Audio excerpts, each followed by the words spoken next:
dance.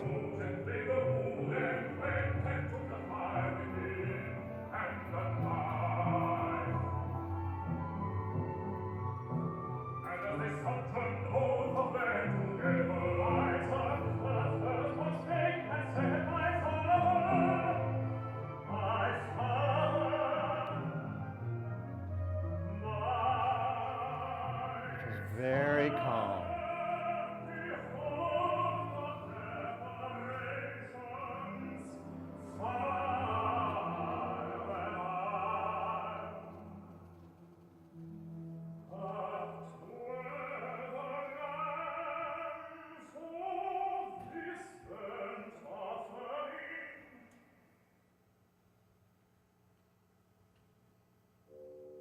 This is just evil. Absolute. The bassoon,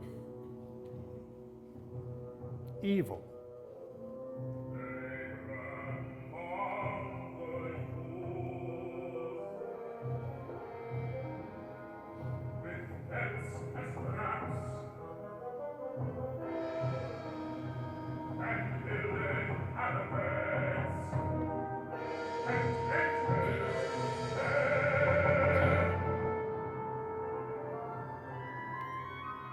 Shrapnel.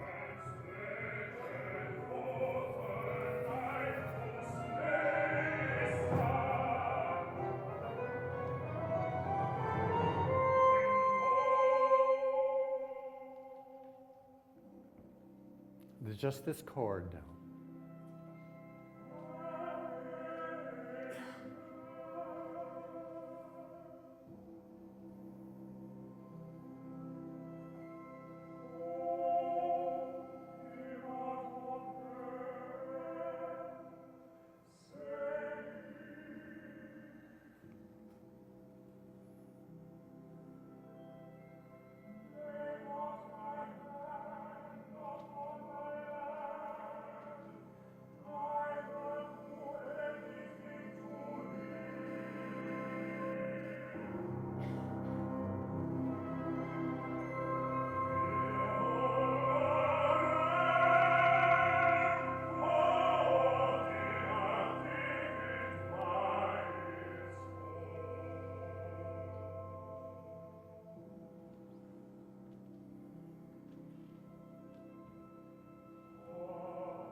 The evil.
In the hands of a lesser composer, this would have been a mess. This would have been tawdry. It would have been playing on emotions.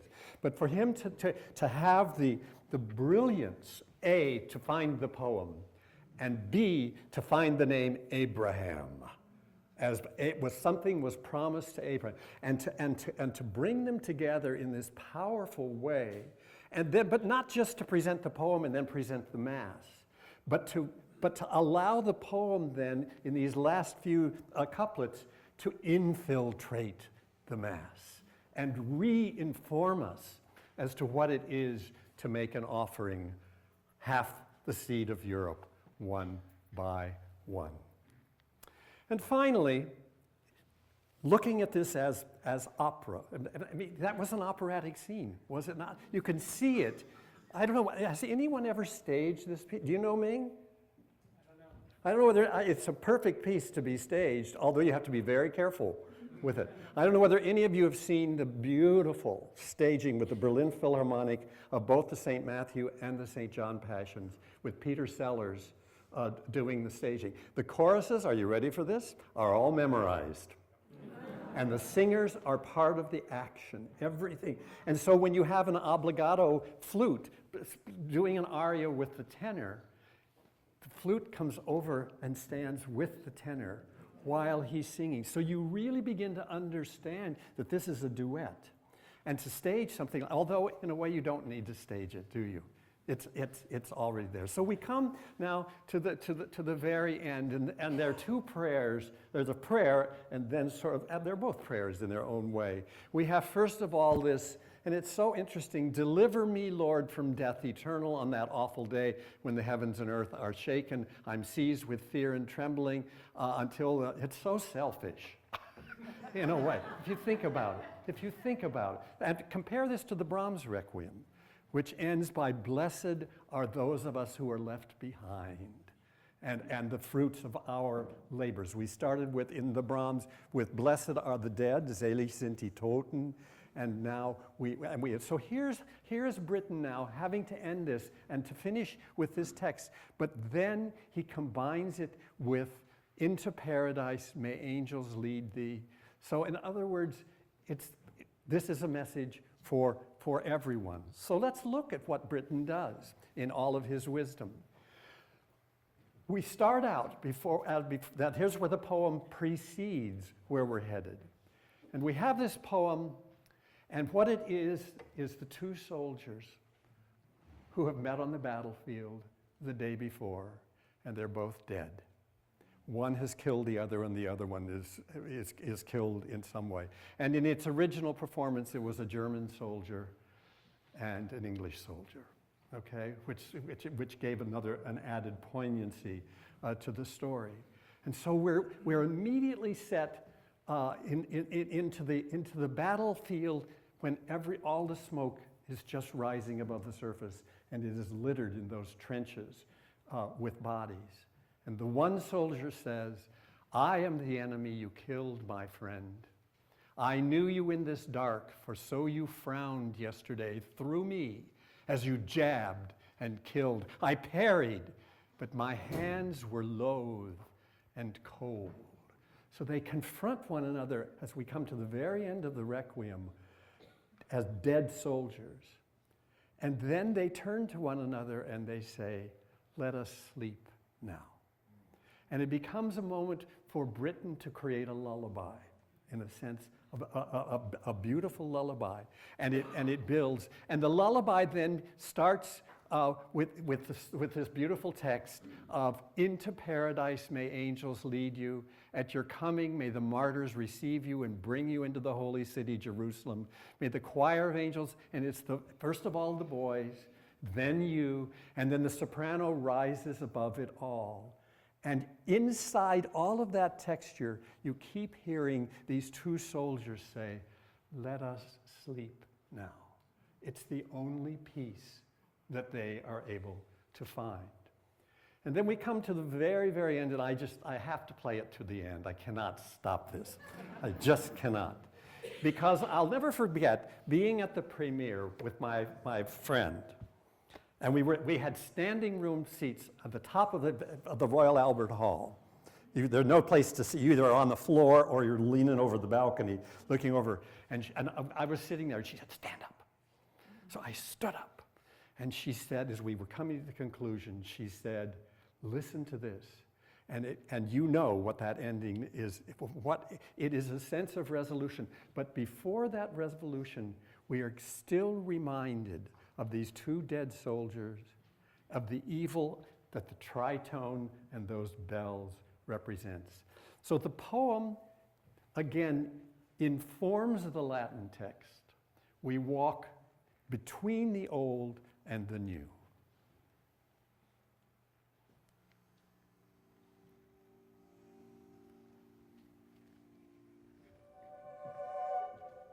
This is the battlefield.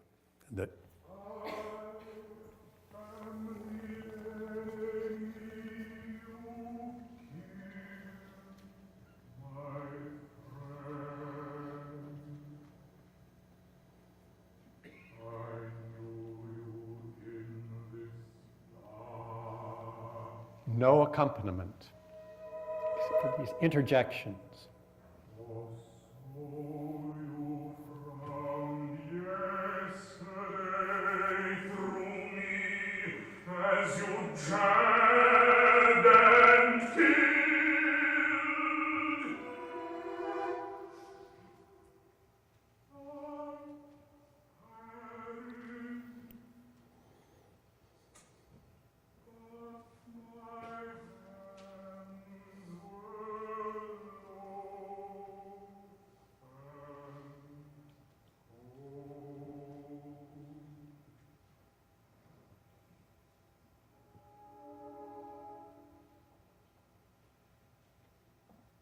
And now the lullaby.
And then reality.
In 1964, Benjamin Britten received what was called then the very first Aspen Award.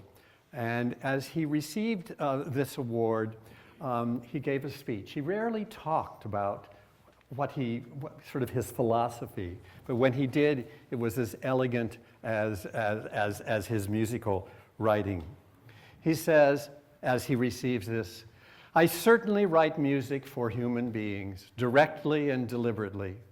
I consider their voices, the range, the power, the subtlety, and the color potentialities of them. I consider the instruments they play, their most expressive and suitable individual sonorities.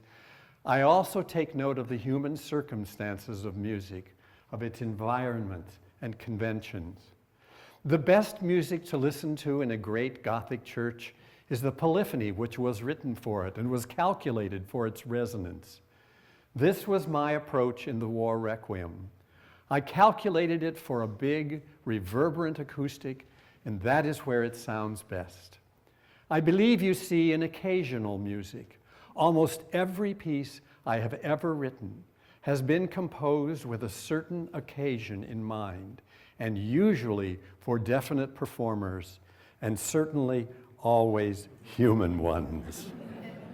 And he said of this piece of music after he had finished it, "This is the piece of music that I hope will be remembered the longest, not because of the music, but because of the message contained within, which I hope will speak for many years." Thank you, everyone. Thank you.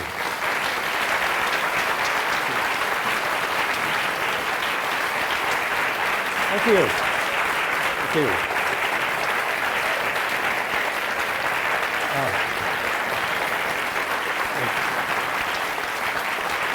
Thank you. Oh, sit down, sit down, sit down. Do we have question time or not? We got a couple. That's very sweet of you. Oh, you know you're talking to a choral conductor, don't you?